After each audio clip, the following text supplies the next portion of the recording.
What's up guys, your boy Connor. Today we are going to be doing a cam cover swap. We want to give a huge shout out to Trask Performance. We ended up getting this one with the see-through port. What up? Unfortunately, we don't have a wicked cool cam to show off the fueling, etc. But hopefully one day soon, dude.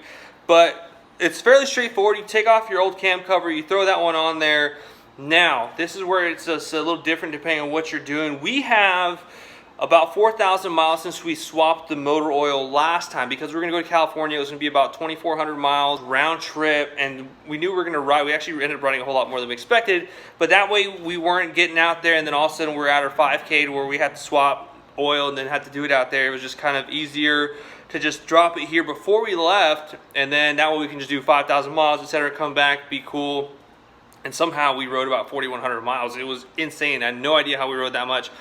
But that's including the round trip out there, about the 2,400 to 2,600 miles, and then we rode an additional 1,400 miles while we were out there. It was just so much riding, so much fun.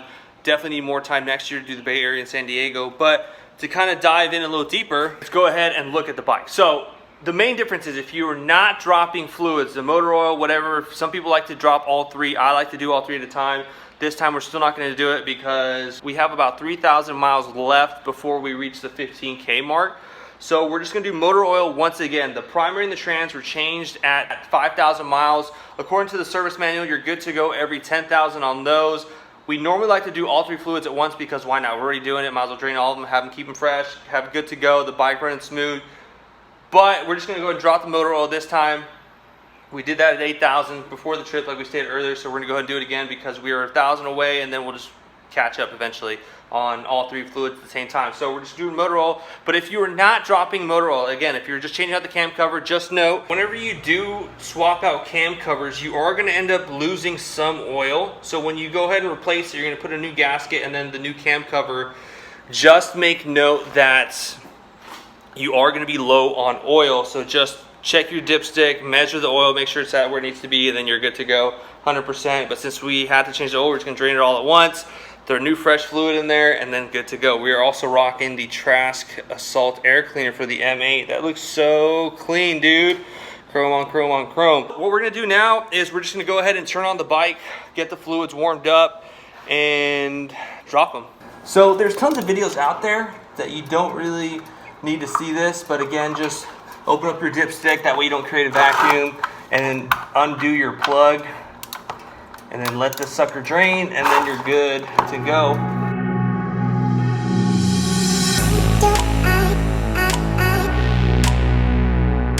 We're letting that drain, and then we're gonna go ahead and remove the oil filter, and then we're gonna go ahead and put the new one on, just kind of let it sit. And then after that, we're gonna go ahead and remove the exhaust, just so that way we can access the cam cover plate on here. But before we do that, we're gonna have to remove this foot peg. We're gonna go ahead and remove the mufflers, and I think that they're connected. I saw the law-abiding biker and they just removing both. We're not going to replace the gaskets, although you should whenever you remove or replace them, but it's only been on for about 12,000 miles. They should be good to go. Again, we'll learn our lesson if we have an exhaust leak down the line. And then just swap out the cam cover.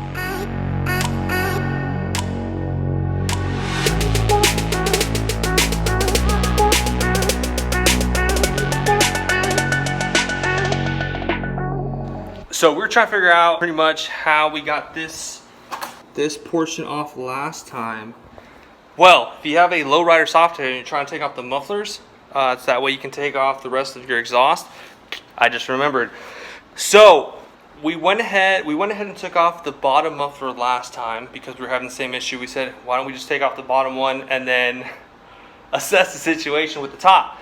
I'm glad we did that again because we removed the bottom, remove the bracket that holds on the mufflers. So that way we'll remove this and then we can just back this muffler off because it's attached to the bracket all through here. Work smarter, not harder. Also probably, I'm sure if we invest in a specific tool that will help with this stupid stock exhaust, that might make it a little bit easier, but we're hoping to get rid of this exhaust pretty soon and get a new one.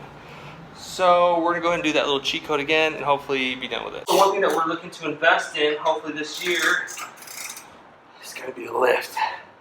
Because, I mean, it's not terrible, but it's definitely not comfortable working everything on your butt or on your knees. It's just a lot easier if you have a lift. Look at that, bracket and all. Now we can go and tighten this little son of a bitch properly, and it's like we never had an issue with it to begin with. We're gonna go ahead and put the oil filter back on. Before we forget, we already have the drain plug back in set. Be sure and check the torque specs for your bike. I think this one was 1421 foot-pounds.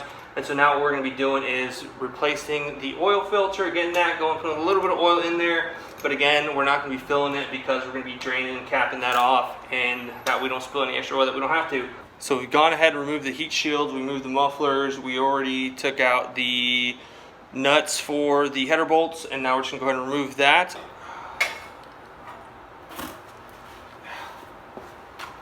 Are we getting to the meat and potatoes?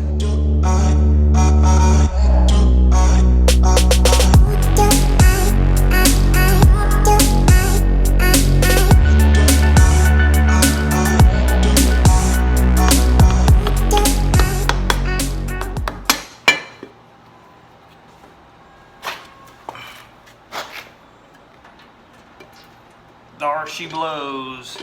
So we left one screw in, so that way whenever we break it, it doesn't just fall everywhere.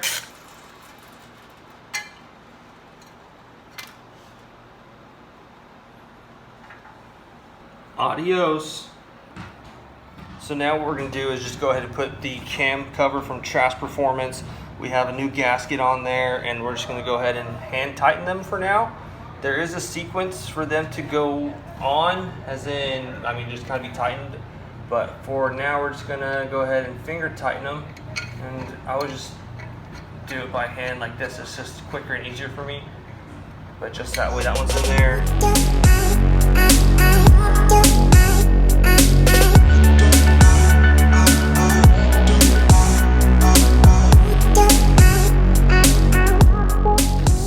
Trask Performance cam cover is installed. Love this window here, especially with the double window here and there. And so the sequence is going to be 1, 2, 3, 4, 5, 6, 7, 8, and 9. So went ahead, we have the cam cover plate, or the cam plate, we have the cam cover back on. Now what we're gonna do is be sure and fill it with motor oil.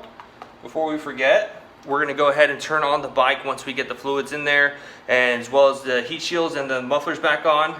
So that's good to go. The one thing I did notice on the M8 is that the rear O2 sensor plug is a lot more conveniently located and accessible compared to the dyno, because the dyno was pretty much right underneath the seat, it was under the frame and all kind of nonsense to get to it. This one is literally just underneath by the battery. The only pain with the M8, the newer Softail, is going to be the battery's kind of deep in there. It's a pain in the butt to get the battery protector cover, or whatever it is, out. It's just mostly just because there's a small space, so if you have bigger hands, thicker fingers, etc., it can be kind of a nuisance, but it's definitely doable. So now we're going to do this, button it up, get everything going, and show you the cool new cam plates in action.